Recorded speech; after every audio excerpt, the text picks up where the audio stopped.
নমস্কার, আমি রাজীব চক্রবর্তী। আপনারা দেখছেন আপনাদের চ্যানেল অ্যাস্ট্রো রাজীব। এটি মে ২০২৪ মে মাসের মাসিক রাশিফল। আজকের আলোচ্য রাশি এবং লগ্নটি হচ্ছে মীন। যাদের মীন রাশি তারা যেমন শুনবেন, যাদের অন্যান্য যে কোনো রাশি অথচ লগ্নটি মীন তারাও কিন্তু অতি অবশ্যই শুনবেন। যারা আজ নতুন দেখছেন তাদের বলবো চ্যানেলটি সাবস্ক্রাইব করে নিতে, কারণ প্রত্যেক মুহূর্তের আপডেট পেতে চ্যানেলটি কিন্তু সাবস্ক্রাইব করে নেওয়া প্রয়োজন। চলে আসি মূল আলোচনায়। রাশি অধিপতি দেবগুরু বৃহস্পতির রাশি সাপেক্ষে তৃতীয় প্রবেশ দিয়ে মে ২০২৪ এই মাসটার কিন্তু শুরু। মানে মের ১ তারিখে দেবগুরু বৃহস্পতি আপনাদের রাশি সাপেক্ষে তৃতীয় অর্থাৎ বৃষ রাশিতে তিনি প্রবেশ করছেন। মীন রাশির সাড়ে সাতির প্রথম পর্ব ও রাশিতে অঙ্গারক যোগ থাকা সত্ত্বেও বলবো ভাগ্যের সহযোগিতায় অনেক বড় বিপদ থেকে কিন্তু উদ্ধার পেয়ে যাবে মীন। সেটা মীন রাশির জাতক হতে পারে বা মীন লগ্নের জাতকরাও উদ্ধার পেয়ে যাওয়ার সম্ভাবনা থাকছে। মীন লগ্নের তো আর সাড়ে সাতির ব্যাপারটা অত হয় না, কিন্তু রাশির মীন রাশির কিন্তু একটা সাড়ে সাতির এফেক্ট শুরু হয়েছে, সেটা আপনারা জানেন। দেবগুরু বৃহস্পতির অমৃতময় দৃষ্টি আপনাদের রাশি সাপেক্ষে সপ্তমে, ভাগ্যস্থান অর্থাৎ নবমে এবং আয় লাভ সাফল্যের ঘর একাদশে থাকায় বিগত মাসগুলির তুলনায় কিছুটা ভালো ফল কিন্তু মে মাসে আপনারা প্রত্যাশা করতেই পারেন। হয়তো দু একজন সেরকম ফল পাবেন না, কারণ তাদের ব্যক্তিগত জন্মছকে হয়তো ঠিকঠাক দশা অন্তর্দশা চলছে না বা জন্মছকটা হয়তো বা ঠিকঠাক নেই। তবু গোচরগত যে শুভ ফল, তার কিছু ফল তো অতি অবশ্যই তারাও পাবেন। এবার চলে আসি স্বাস্থ্যক্ষেত্রে। এমনিতেই প্রচণ্ড গরম, তার উপরে রাশিতে মঙ্গল এবং রাহুর অঙ্গারক যোগ। প্রথমেই আপনাদের বলি, জলটা বেশি খাবেন। রাহু কিন্তু ড্রাই, শুষ্ক করে দেয়, এবং মঙ্গল ফায়ারি প্ল্যানেট। ফলে একটা গরম, উত্তেজনা, চিন্তা ভাবনা শরীরটাকে না প্রচণ্ড গরম করে রাখবে। তার উপরে এই যে প্রচণ্ড গরম, তাই বলবো জলটা বেশি খাবেন, মাথায় বেশি জল দেবেন। এটা ডাক্তারি কোনো পরামর্শ নয়, এগুলো করবেন তাতে ভালো থাকবেন। ফল বেশি খাবেন এই সময়। এ মাসে অতি উত্তেজনা একদম করবেন না। দেখুন, চিন্তা করে তো কোনো সমস্যার সমাধান আজ পর্যন্ত কেউ করতে পারেনি, বা চিন্তা করে শরীর স্বাস্থ্য খারাপ ছাড়া। তাই অযথা চিন্তা করার কোনো দরকার নেই, অন্তত এ মাসে। কোনো রকম চিন্তা, কোনো রকম টেনশান, কোনো রকম অ্যাংজাইটি একদম নয়। রাশি তথা লগ্নে অঙ্গারক যোগ, প্রচণ্ড মাথা গরম হয়ে যাওয়ার সম্ভাবনা থাকবে। মানে দুম করে মাথা গরম হয়ে গেল, হঠাৎ মাথা গরম হয়ে গেল, চিৎকার চেঁচামেচি করলেন, এইগুলো করবেন না, কখনো কিন্তু করবেন না, অন্তত এ মাসটা। এবার ভালো করে শুনুন।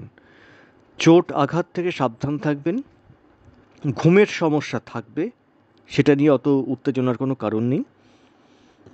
সতর্ক থাকতে হবে এবং সতর্ক রাখতে হবে নিজেকে প্রেশার জাতীয় রোগ থেকে। যাদের প্রেশার আছে তারা ভীষণভাবে সতর্ক থাকুন। যাদের সুগার আছে তারাও কিন্তু একটু সতর্ক থাকবেন, তবে মাসের দ্বিতীয় ভাগে। মাথার যন্ত্রণা, চোখের রোগ কিন্তু ভোগাতে পারে। মনে হবে চোখটা খচখচ করছে, চোখটা একটু লাল লাল হচ্ছে, জল পড়ছে। মে মাসের 16-17 তারিখ থেকে মোটামুটিভাবে বলবো মে মাসের 26, 27, 28 তারিখ পর্যন্ত একটু বেশি সতর্কতার প্রয়োজন। গুরুস্থানীয় ব্যক্তিদের স্বাস্থ্য, যদি তারা অসুস্থ থাকেন তাহলে সুস্থতার দিকে যাবেন। স্বাস্থ্যের উন্নতির সম্ভাবনা আছে কাদের? গুরুজনদের। সন্তানের স্বাস্থ্যের দিকে একটু নজর দেওয়ার প্রয়োজন আছে। চলাফেরায় সাবধান থাকুন গর্ভবতী মায়েরা, তবে গর্ভবতী মায়েদের বিশেষ ভয়ের কিন্তু কোনো কারণ দেখা যাচ্ছে না। চলে আসি অর্থের ব্যাপারে। দেখুন, মিনের হাত টানাটানি চলছে কিন্তু বেশ কিছু সময় ধরে। এ মাসেও হাত টানাটানির একটা ব্যাপার থাকছে। শুভ যে কথা সেটা হয়তো বলতে পারছি না। এই মাসটাই তো, একটু সহ্য করুন। অনর্থক অর্থ ব্যয় এ মাসেও থাকবে। দ্বিতীয়পতি অর্থাৎ ধনপতি এবং আপনাদের নবমপতি, তিনি কে? তিনি হচ্ছেন মঙ্গল। তিনি হয়ে গেছেন রাহুযুক্ত, এবং সেটা তৈরি হয়েছে কোথায়? একেবারে রাশি তথা লগ্নে। ফলে অঙ্গারক যোগের ফলে এই একটা টানাটানি বা একটা ক্রাইসিস থাকবে। পরের মাসে তো ঠিক হয়ে যাচ্ছে, এই মাসটা একটু সামলে নিন না। তো এই আর্থিক চাপটা একটু থেকেই যাচ্ছে এই মাসে। যাই হোক, মিনির চেপে যাওয়া ব্যবসা, মিনের তো বিগত 3-4 মাস ব্যবসাটা খুব ভালো চলছে না? কি চলছে? তো সেই মিনের চেপে যাওয়া ব্যবসাটা কিন্তু একটু একটু করে গতি পাবে। কেনাকাটা বাড়তে চলেছে। তবে এই মাসে বেশি ইনভেস্ট কিন্তু ব্যবসায় করবেন না। বেশি আশা করলে কিন্তু মাছি মারতে হবে। তো সেক্ষেত্রে যা আছে এবং ব্র্যান্ডেড জিনিসপত্র বিক্রি করার চেষ্টা করুন। মোটামুটিভাবে কিন্তু ব্যবসা বাড়ার কোনো, আর একটা কথা, যেটা কোনো কিছু আপনি চাপিয়ে দেবেন না। দেখুন, এটা ভালো, ওটা ভালো, সেটা ভালো। ক্রেতা যেটা বলছেন, ক্রেতা যেটা চাইছেন সেটাই তাদের দিন। কেনাকাটা বাড়তে চলেছে। মাসের 10 তারিখের পর কিন্তু ব্যবসার কিছুটা গ্রোথ আপনারা দেখবেন।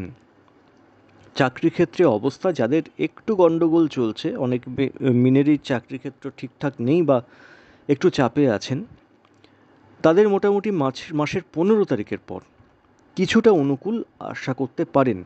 কিন্তু যেহেতু ভাগ্যপতি রাহুযুক্ত হয়ে বসে আছে, সেহেতু পূর্ণ সুফলে কিন্তু বাধা আসবে। হঠাৎ ট্রান্সফার হতে পারে। এ মাসে কোনো মতেই কিন্তু চাকরি পরিবর্তন করার চিন্তাভাবনা মাথাতেও আনবেন না। প্রেম ক্ষেত্র ভোগাতে চলেছে। ইতিমধ্যেই হয়তো প্রেমের ক্ষেত্রে অনেকেরই একটু উত্তেজনা বা একটু ডিস্টেন্স, একটু গণ্ডগোল শুরুও হয়ে গেছে। বরং বলবো দাম্পত্য ক্ষেত্রে মাস 3 ধরে অনেকেরই কিন্তু একটু চাপ চলছিল। একটু ডিস্টেন্স তৈরি হওয়া, একটু গণ্ডগোল হওয়া স্বামী স্ত্রীর মধ্যে, সেটা বরং কিছুটা ছন্দে ফিরতে চলেছে। কিছুটা শুভ ফলের আশা রাখতেই পারেন। স্বামী বা স্ত্রী, ধরুন আপনার মিন, আপনার স্বামী বা আপনার স্ত্রী যদি অসুস্থ থাকেন, তাদের কিন্তু সুস্থতার দিকে তারা আসবেন।